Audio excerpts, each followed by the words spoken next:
मेहनत को सफल कीजिए, सब्सक्राइब कीजिए, लाइक करना ना भूलिए, बेल आइकन को जरूर दबाएं और अलग अलग प्लेटफॉर्म पर उसे शेयर जरूर करें। थैंक्स। Resources planning. अब हम कैसे रिसोर्सेज को प्लान कर सकते हैं? Planning is the widely accepted strategy for judicial use of resources. Planning सबसे इम्पॉर्टेंट चीज़ होती है किसी भी रिसोर्सेज को। जुडिशियस मीन्स होता है हैविंग, सोइंग और done with a good judgement. use for resources. It has important in our country like India, which has enormous diversity in availability of resources. और हमारी कंट्री के लिए ये जो प्लानिंग है वो बहुत ही इम्पॉर्टेंट है, बिकॉज क्योंकि बहुत सारी डाइवर्सिटी है और अवेलेबिलिटी है रिसोर्सेज की। There are region which are rich in certain type of resources. कुछ ऐसे रीजन हैं जहाँ पे सर्टन टाइप ऑफ रिसोर्सेज मिलते हैं but are deficient in some other resources. पर वहाँ पे कुछ जगह पे वो दूसरे रिसोर्सेज है ना, वो नहीं मिल पाते हैं। There are some reasons which can be considered self-sufficient in terms of the availability of resources, and there are some reasons which has acute. Acute means होता है an unpleasant or unwelcome situation. Shortage of some vital resources. कुछ ऐसे reason हैं जहाँ पे सारे resources proper हैं, वहाँ पे प्रॉपर रिसोर्सेज हैं, और कहीं कुछ ऐसे रिसोर्सेज हैं जहाँ पे जो रिसोर्सेज हैं उनकी कमी है। For example the state of Jharkhand, Chhattisgarh and Madhya Pradesh are rich in mineral and coal deposit. ये सारे जो स्टेट है ना वो बहुत ज़्यादा वहाँ पे कोल है और मिनरल्स पाए जाते हैं। Arunachal Pradesh has abundance of water resources, और अरुणाचल प्रदेश में बहुत सारे वाटर रिसोर्सेज के सोर्स हैं, but lack in infrastructural development. पर इन सारी जगहों पे इंफ्रास्ट्रक्चर जो है वो अच्छे से डेवलप नहीं है। The state of Rajasthan is very endowed. Endowed means होता है give an income or property to person or institution with a solar and wind energy but lack in water resources. और राजस्थान जो है वहाँ पे सोलार और विंड एनर्जी बहुत है बट वहाँ पे वाटर रिसोर्सेज नहीं है। The cold desert of Ladakh is relatively isolated from the rest of the country.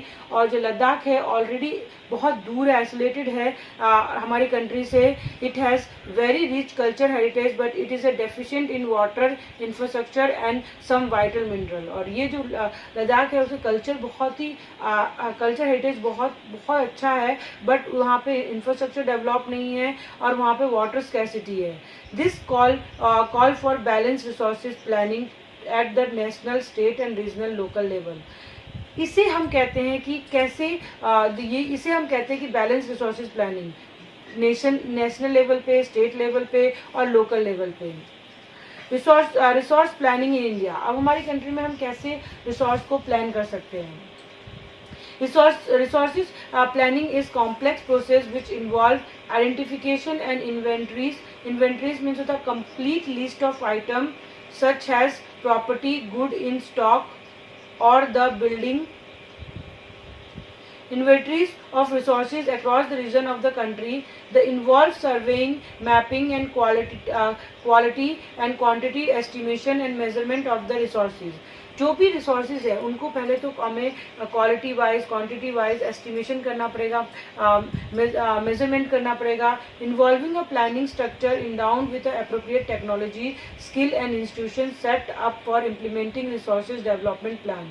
और ऐसे बहुत सारे इंस्टीट्यूशनल बनाने पड़ेंगे जो इस सारे रिसोर्सेज को डेवलप कर सके।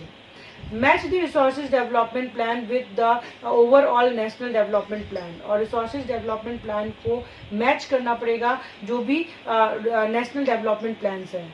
India has made constant effort for achieving the goal of resources planning right from the first 5-year plan launched after independence। और इंडिया ने बहुत एफर्ट किया है रिसोर्सेज प्लानिंग में।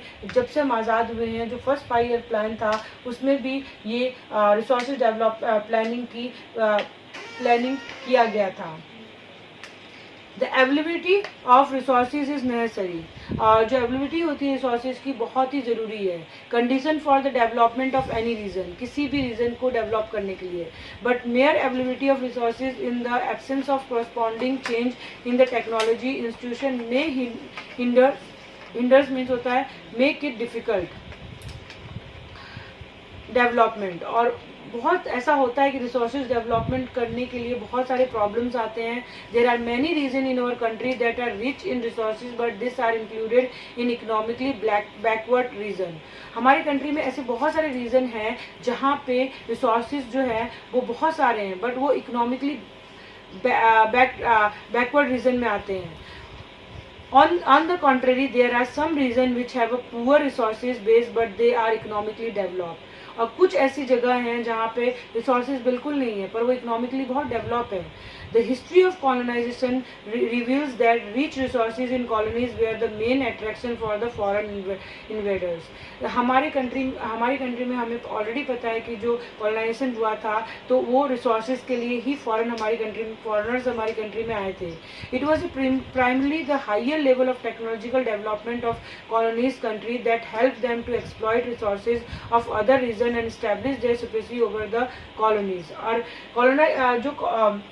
colonizing country जो थी वो ज़्यादातर उसी रीजन को एक्सप्लॉइट करती थी जहाँ पे बहुत सारे रिसोर्सेज थे और वहाँ पे अपनी सुप्रीसी वो सुपीरियर अपने आप को दिखाती थी। Therefore, resources can be contributed to develop only when they are accompanied by appropriate technological development and institutional change. India has experienced all this in different phases of colonization. Therefore, India developed in general and resources developed in particular does not only involve the availability of resources but also the technology.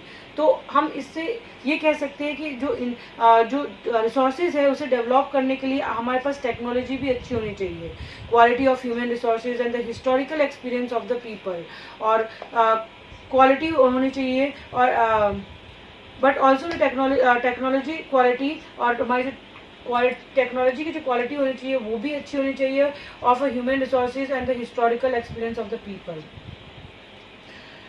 Conservation of resources, हम कैसे resources को protect कर सकते हैं। Resources are vital for any development activity. Resources जो होते हैं बहुत इंपॉर्टेंट होते हैं किसी भी एक्टिविटी के लिए, but irrational consumption and over utilization of resources may lead to the social economic and environmental problem. अगर हम रिसोर्सेज को रेकलेसली यूज़ करते रहेंगे तो उसकी वजह से क्या होगा, इन्वायरमेंटल प्रॉब्लम्स होंगे। To overcome this problem resources conservation at various level is important. इसलिए रिसोर्सेज कंजर्वेशन जो होता है, प्रोटेक्शन हर एक लेवल पे इम्पॉर्टेंट है। This had been the main concern of the leader and thinker in the past. और ये मेन कंसर्न था किसी भी लीडर का और थिंकर का पास्ट में। For Gandhi, for example Gandhi ji was very apt in voicing his concern about resources। और गांधी जी ने भी रिसोर्सेज के लिए अपने कंसर्न्स बताए थे। Conservation in this world, there is enough for everybody need and not for anybody greed. उन्होंने ये बोला था कि बहुत ज़्यादा है सभी के लिए पर किसी के ग्रीड के लिए नहीं ज़्यादा है। He place the greedy and selfish individual and exploitative nature of modern technology as the root cause for resources depletion at the global level. और वो ये मानते थे कि जो मॉडर्न टेक्नोलॉजी है उसकी वजह से जो रिसोर्सेज है वो बहुत जल्दी डिप्लेट हो रही हैं। He has against mass production and wanted to replace it with a production by the masses. वो मास प्रोडक्शन के खिलाफ थे और वो चाहते थे कि प्रोडक्शन जो होता है मासेस सबके लिए हो। At the international level, the Club of Rome advocate resources conservation for the first time in more systematic way। International level में रिसोर्सेज को पहली बार सिस्टमेटिक वे में कंजर्व किया गया था, प्रोटेक्ट किया गया था इन 1968। Subsequently in 1974, Gandhian philosophy was once again presented by the Sukhmans in his book Small is Beautiful। उन्होंने अपनी बुक में भी मेंशन किया था। The seminal contribution with respect to resources conservation at the global level was made by the Brundtland commission report. और resources को conserve करने के लिए एक रिपोर्ट बनाई गई थी, ब्रिथलैंड कमीशन रिपोर्ट 1987 में। This report introduced the concept of sustainable development and advocate it as a mean for resources conservation, which was subsequently published in the book titled Our Common Future। Another significant contribution was made at the Earth Summit at Rio de Janeiro, Brazil in 1992. और एक और जो significant contribution हुआ था Rio de Janeiro में हुआ था 1992 में. Land resources. We live on a land, we perform our economic activity on land and we use it in different way. हम लैंड में रहते हैं, लैंड पर रहते हैं, ज़मीन पर रहते हैं और बहुत सारी इकोनॉमिक एक्टिविटी करते हैं, ठीक है, अब डिफरेंट वे में. Thus land is the natural resources of utmost important. और लैंड जो है सबसे इम्पॉर्टेंट नेचुरल रिसोर्सेज है. It support natural vegetation, wild life, human life, economic activity, transport and communication. और ये लैंड रिसोर्सेज जो है इन सब चीज़ों को सपोर्ट करती है. However land is an asset in of finite magnitude. Therefore, it is important to use the available land for various purpose with carefully planning. और इसलिए जो हमारे पास लैंड है उसको हमें प्रॉपर यूज़ करना चाहिए. India has land under variety of relief feature, namely mountain, plateau, plain and island. और इंडिया के पास भी वैरायटी ऑफ फीचर्स है लैंड्स के. About 43% of the land are is plain. यहाँ पे आपको दिया हुआ है, मेंशन किया गया डायग्राम में. और 43% जो है वो लैंड प्लेन है which provide facility for agriculture and industry. और जो प्रोवाइड करते हैं आपको एग्रीकल्चर और इंडस्ट्रीज़ की facility. Mountain account for 30% of the total surface area of the country. और माउंटेन जो है वो 30% एक्वायर करते हैं India. And ensure premier flow of some rivers, provide facilitated for tourism and ecological aspect. About 27% of the और perennial rivers जो हैं, perennial means होता है लास्टिंग और existing for a long. Facility tourism को बढ़ाती है. About 27% of the area of the country is a plateau region. It possess rich reserves of mineral, fossil fuel and forest. और 27% जो है वो प्लेट्यू रीजन है जो जिसके अंदर आपको बहुत सारे रिच रिजर्व्स हैं मिनरल्स के, फॉसिल फ्यूल्स के एंड फॉरेस्ट के. Land utilization. Land resources are use for the following purpose. Forest land not available for cultivation. Forest के लिए यूज़ होता है लैंड. लैंड जो कल्टीवेशन के लिए यूज़ नहीं होता है. बैरन एंड वेस्ट लैंड, जो बैरन होते हैं, जो खराब बंजर होते हैं, और वेस्ट लैंड होते हैं. Land put to non agriculture use, और जो लैंड नॉन एग्रीकल्चर यूज़ में रखे जाते हैं. Example building, road, factory etcetera. Other uncultivated land excluding fallow land, उसे हम फैलो लैंड भी कहते हैं अनकल्टिवेटेड लैंड को. Permanent pasture and grazing land, जहाँ पे हम एनिमल्स को ग्रेज किया जाता है. Land under the miscellaneous means होता है various type of form, different sources, tree, crop and grow. और बहुत सारे लैंड जो होते हैं ना वो ट्री ग्रो करने के लिए, क्रॉप्स ग्रो करने के लिए रखे जाते हैं. Culturable waste land left uncultivated for more than 5 agriculture year. Culturable waste land वो लैंड होते हैं जो 5 साल तक अनकल्टिवेटेड रखे जाते हैं. Fallow land. Current fallow left without cultivation for 1 और less than 1 agriculture year. Current fallow land जो होते हैं वो होते हैं कि 1 साल तक उनको अनकल्टिवेट रखा जाता है एग्रीकल्चर के लिए. Other than current fallow left uncultivate for past 1 to 5 agriculture year. और उस करंट फैलो के बाद एक और जो होता है uncultivated for 1 to 5 agriculture year. Net sown area. Area sown more than once in an agriculture year. Area जो है जहाँ पे खेती होती है एक साल में, year, plus net sown area is known as gross crop area. जहाँ पे खेती होती है उसे हम ग्रॉस क्रॉप एरिया कहते हैं. Land use pattern in India. The use of land is determined both by physical factors such as topography, climate, soil type, as well as human factors such as population density, technological capability, and culture and traditional etc. The use of land is determined both दोनों physical factors जैसे कि topography है, climate है, soil कैसा है, human factors क्या क्या है, पॉपुलेशन कैसी है, डेंसिटी कैसी है, टेक्नोलॉजी कैसी है, ये सब पे डिपेंड करता है.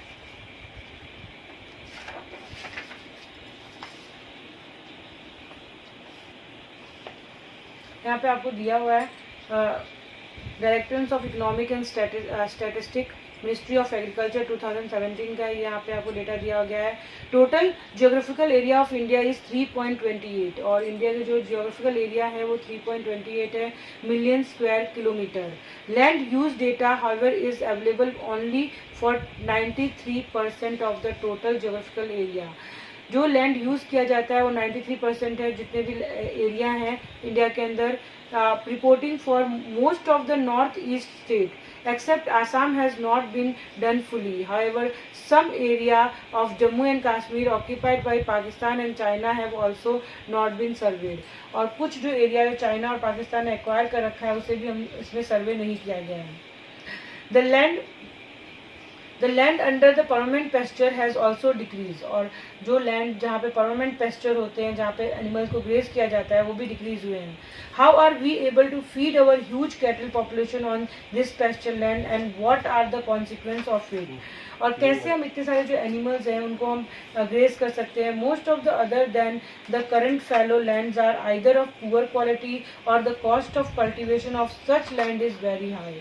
या तो वो पूरे क्वालिटी के हैं और या तो उनके जो कॉस्ट है उनको अच्छा करने में वो बहुत हाई है। Hence this lands are cultivated once और twice in about 2 to 3 years and if these are included in the net zone area then the percentage of NSA in India comes to about 54% of the total reporting area।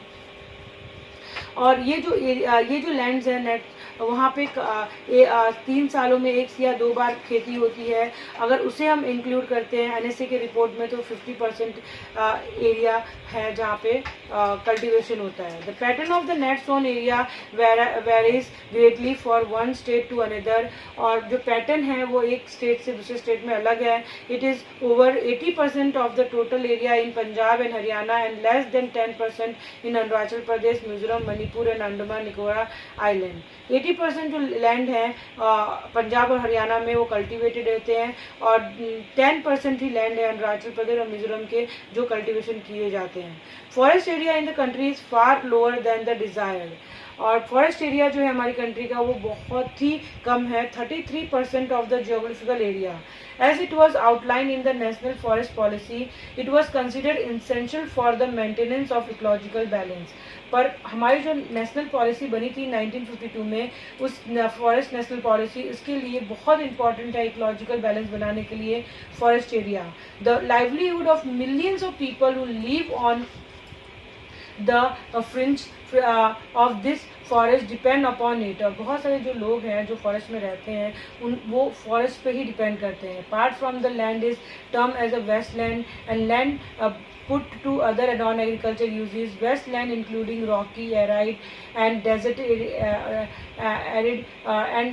area and land put to other non-agriculture uses include settlement, road, railway, industries। और उसके अलावा जो lands होते हैं वो arid, Rocky और deserted lands होते हैं और कुछ जो लैंड नॉन एग्रीकल्चर लैंड्स होते हैं जो रोड के लिए यूज़ होते हैं, रेलवे के लिए यूज़ होते हैं और इंडस्ट्रीज़ के लिए यूज़ होते हैं। Continue use of land over a long period of time without taking an appropriate measure to conserve and manage it has resulted in land degradation। और कंटिन्यू यूज़ होते हैं अगर लैंड के तो वो भी डिग्रेड हो जाते हैं। This is in turn has a serious replications on society and the environment और इसकी वजह से बहुत प्रॉब्लम है सोसाइटी को भी और इन्वायरमेंट को भी। Land degradation and conservation measure, अब हम लैंड को कैसे डिग्रेडेशन से बचा सकते हैं और कंजर्वेट कर सकते हैं। We have share our land with the past generation and we will have to do so with the future generation. Already हमारे फोरफादर्स ने हमें ये लैंड ये जो चीज़ें हमें प्रोवाइड की है, हमें फ्यूचर को भी ये सब चीज़ें देनी है। 95% of the our basic needs for a food, shelter and clothing are obtained from a land और 95% जो चीज़ें हैं हमें लैंड से प्रोवाइड होती हैं बेसिक नीड के। Human activity have not only brought about degradation of land but have also aggregate the pace of natural forces to cause damage to a land. Human activity की वजह से जो land है वो क्या हो रहे हैं, नेचुरली डैमेज हो रहे हैं, वो नेचुरली फोर्सफुली डैमेज हो रहे हैं। Some human activities such as deforestation, overgrazing, mining, quarrying too have contributed significantly in land degradation. और बहुत सारी ह्यूमन एक्टिविटीज जैसे ग्रेजिंग, एनिमल को हम ग्रेज कराते हैं, माइनिंग, क्वायरिंग, ये सब जो है वो उसकी वजह से भी लैंड डिग्रेड्स हो रहे हैं. Mining sites are abandoned after excavation work is complete, leaving deep scars and tears of overburdening it. State like Jharkhand, Chhattisgarh, Madhya Pradesh and Orissa, deforestation due to mining have caused severe land degradation. और mining की वजह से भी बहुत ज़्यादा land degrades हो रहे हैं. कुछ स्टेट हैं जो झारखंड है, छत्तीसगढ़, मध्य प्रदेश, वहाँ पे बहुत सारे फॉरेस्ट जो है वो कट करके है ना हम माइनिंग एक्टिविटी करते हैं, जिसकी वजह से लैंड डिग्रेड होते हैं. इन state like Gujarat, Rajasthan, Madhya Pradesh and Maharashtra, over grazing is one of the main reason for the land degradation. और कुछ स्टेट हैं जहाँ पे जैसे गुजरात है, राजस्थान है, मध्य प्रदेश, वहाँ पे एनिमल को हम ओवर ग्रेज करते हैं, इसकी वजह से भी लैंड डिग्रेड हो रहे हैं. In the state of Punjab, Haryana, western Uttar Pradesh, over irrigation is responsible for land degradation. और ये सारे जो पंजाब, हरियाणा और राजस्थान, उत्तर प्रदेश है, वहाँ पे इरिगेशन की वजह से जो लैंड होते हैं ना डिग्रेड हो रहे हैं. Due to the water logging leading to increase in the saliniting and alkaline in the soil. The mineral processing like grinding of limestone for cement industry, calcites and soapstones are cement industries generate huge quantity of dust in the atmosphere. और ये सारी जो industries है वो बहुत सारा dust provide करती हैं एटमोसफियर के अंदर. It retard the process of infiltration of water into the soil after settle down on the land. In recent year, industrial effluent has waste have become a major source of land and water pollution in many part of the country. और Indian और बहुत सारे जो river हैं वहाँ पे जो industrial affiliate है, वेस्टेज है, वो भी उसकी वजह से भी लैंड जो है वो डिग्रेड्स होते हैं. There are many ways to solve the problem of land degradation. Afforestation and proper management of grazing can help to some extent. बहुत सारे वेज हैं जहाँ से हम लैंड को डिग्रेड होने से बचा सकते हैं. या तो हम एफॉरेस्टेशन, फॉरेस्ट को ग्रो करें और ज़्यादा से ज़्यादा प्लांट ग्रो करें और एनिमल्स को ओवरग्रेज करने से कम कर सकते हैं. Planting of shelter belt of plant, control on overgrazing, stabilization of sand dunes by growing thorny bushes are some of the method to check land degradation in arid area. और planting of shelter belt, अगर हम कोई भी field होता है वहाँ पे हम बहुत सारे प्लांट्स है ना किनारे पे ग्रो कर सकते हैं. ओवरग्रेजिंग से हम एनिमल को ओवरग्रेज नहीं करने देते हैं. और अगर जैसे डेजर्टेड एरिया है वहाँ पे अगर ड्यून्स सैंड ड्यून्स ना आए उसके लिए हम थ्रोनी बुशेस प्लांट्स होते हैं ना वो ग्रो करवा सकते हैं. Proper management of waste land, control of mining activity, proper discharge and disposal of industrial effluent and waste after treatment can be reduce land and water degradation.